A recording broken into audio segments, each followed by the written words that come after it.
الطيبين الطاهرين. السلام على أبناء شعبنا الأبي الصامد المتعاهد على مواصلة الدرب وتقديم التضحيات في انتزاع كامل الحقوق المسلوبة في الفترات الأخيرة، واستكمالا للمخططات الخبيثة التي تقوم بها السلطة في مواجهة مطالب شعبنا، واستكمالا للتعنت المتواصل في مواجهة شباب الحراك السلمي في القطيف، انتشر خبر وبيان صادر من جهة مجهولة أطلقت على نفسها اسم كتائب شهداء صفوة،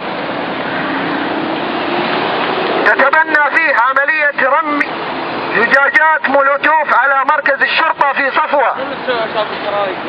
وهنا نؤكد يا شباب، أرجوكم طفوا روحوا مجموعة، طفوا معلش، طفوا هذا معلش، هذا ضمن المخططات اللي احنا نتكلم عنها اللي مشكلة. انتشر خبر وبيان صادر في الفترة الأخيرة من جهة مجهولة أطلقت على نفسها اسم كتائب شهداء صفوة، تتبنى فيه عملية رمي زجاجات مولوتوف على مركز الشرطة في صفوة.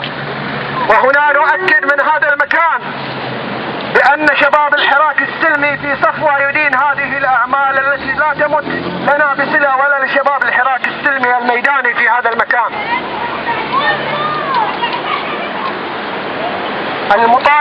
الشباب المطالب بحقوقه المشروعة ولا تمت له بأي صلة، وأن النهج والخيار السلمي الاستراتيجي في المطالبة بالحقوق للشباب الحراك السلمي في مدينتنا كما هو في كل مناطق القطيف بعيد كل البعد عن إثارة الفوضى أو الاعتداءات على الممتلكات الخاصة والعامة. وضمن هذا المخطط أيضا اليوم كما حصل اعتداء يهدف تشويه حراكنا السلمي، قامت جهة مجهولة برمي زجاج مولوتوف على مقر جمعية الصفا الخيرية، وأننا ندين بشكل حازم هذا الاعتداء الآثم على مقر جمعية الصفا الخيرية، ونحذر السلطة من اللعب على وتر الخلافات وشق الصف الداخلي بين أبناء مجتمعنا الواحد، وأننا لن نسمح بأن يمس أحد من أبناء مجتمعنا أو يعتدى عليه من أي جهة كانت،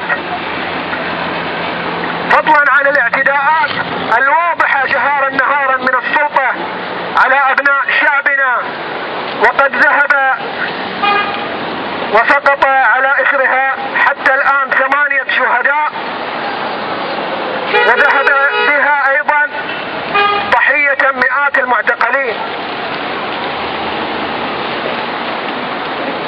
لذا نطالب مجتمعنا بأن يكون على أعلى درجات الوعي والمسؤولية، ويحذر من الوقوع في فخ هذه المخططات والانجرار خلفها أو تصديق ما يبث من إشاعات على شباب الحراك السلمي التي يهدف إلى تمزيق وحدة مجتمعنا وشعبنا المتحد في هذا الطريق.